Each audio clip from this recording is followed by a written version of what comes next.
دوستو یہ کہانی ہے آج سے تقریباً 95 سال قبل یعنی 20 ستمبر 1916 کو لاہور کے ایک نواحی گاؤں میں ایک بچہ پیدا ہوا۔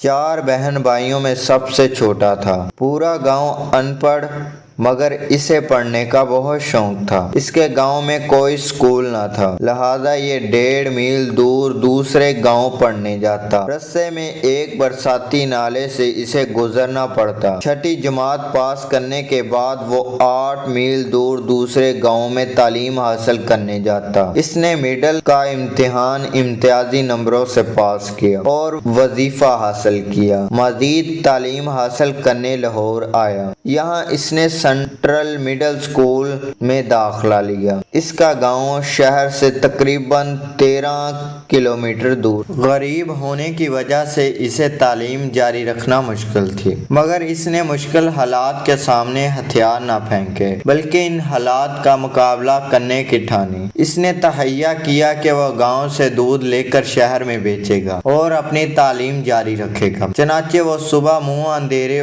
اذان سے پہلے اٹھتا، مختلف گھروں سے دودھ اکٹھا کرتا، ڈرم کو ریڑھی پر لاد کر شہر بھیجتا۔ شہر میں نواب مظفر الدین کی حویلی اور کچھ دکانوں کو فروخت کرتا اور مسجد میں جا کر کپڑے بدلتا اور سکول چلا جاتا۔ کالج کے زمانے تک وہ اسی طرح دودھ بھیجتا اور اپنی تعلیم حاصل کرتا رہا۔ اس نے غربت کے باوجود کبھی دودھ میں پانی نہیں ملایا۔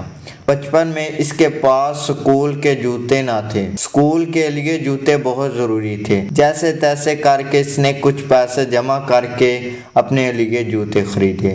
اب مسئلہ یہ تھا کہ اگر وہ گاؤں میں جوتے پہنتا تو وہ جلدی گھس جاتے۔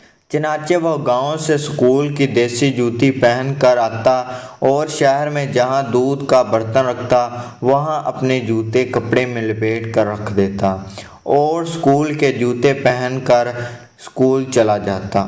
والد سارا دن اور بیٹا ساری رات ننگے پاؤں پھرتا۔ 1939 میں اس نے میٹرک میں نمایاں پوزیشن حاصل کی اور پھر اسلامی کالج ریلوے روڈ لاہور میں داخلہ لیا۔ اب وہ اپنی تعلیم کے اخراجات پورے کرنے کے لیے گاؤں سے ریڑھیوں میں دودھ لاتا اور شہر میں فروخت کرتا۔ اس کام میں کبھی اس نے آر محسوس نہ کی۔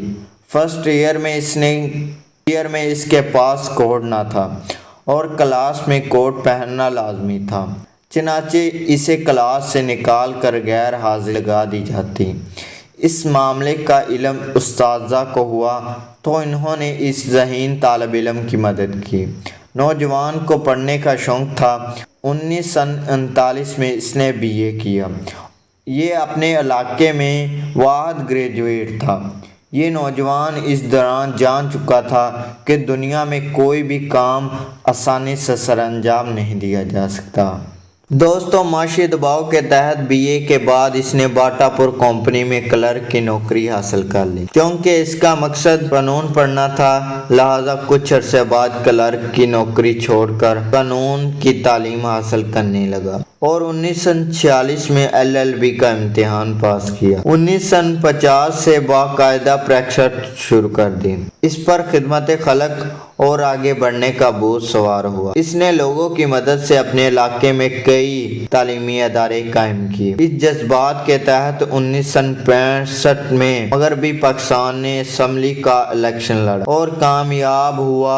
پیپل پارٹی کے روٹی کپڑا اور مکان کے نعرے سے متاثر ہو کر اس میں شامل ہو گیا۔ 1970 میں پیپل پارٹی کے ٹکٹ پر MNA منتخب ہوا اور نواب مظفر الدین کے بھائی جن کو دودھ بیچا کرتا تھا ان کو شکست دی۔ 1971 میں ذوالفقار علی بھٹو کی پہلی کابینہ میں وزیر خوراک اور پسماندہ علاقہ جات بنا۔ 1972 کو پاکستان کے سب سے بڑے صوبے پنجاب کا وزیر اعلیٰ بنا۔ وزارت اعلیٰ کے دوران اکثر رشکے میں سفر کرتا۔ اپنے گورنر مصطفیٰ کے ساتھ نبھانا ہونے کی وجہ سے استعفیٰ دے کر ایک مثال قائم کی۔ 1973 میں اقوام متحدہ میں پاکستانی وفد کی قیادت کی۔ دوستو، ایک مفلس و کلاش ان پڑھ کسان کا بیٹا جس نے کامیابی کا ایک لمبا اور گھٹن سفر اپنے دودھ بیچنے سے شروع کیا اور آخرکار پاکستان کا وزیر اعظم بنا۔ یہ پاکستان کا منفرد وزیر اعظم تھا جو ساری عمر پاکستان میں کرائے کے مکان میں رہا، جس کے دروازے پر کوئی دربان نہ تھا، جس کا جنازہ اسی کے کرائے کے مکان سے اٹھایا گیا، جس کی بیوی اس کے وزارت عظمیٰ کے دوران رشوتوں اور ویگنوں میں دھکے کھاتی رہی۔ میرے قائرینوں اور ہم وطنوں،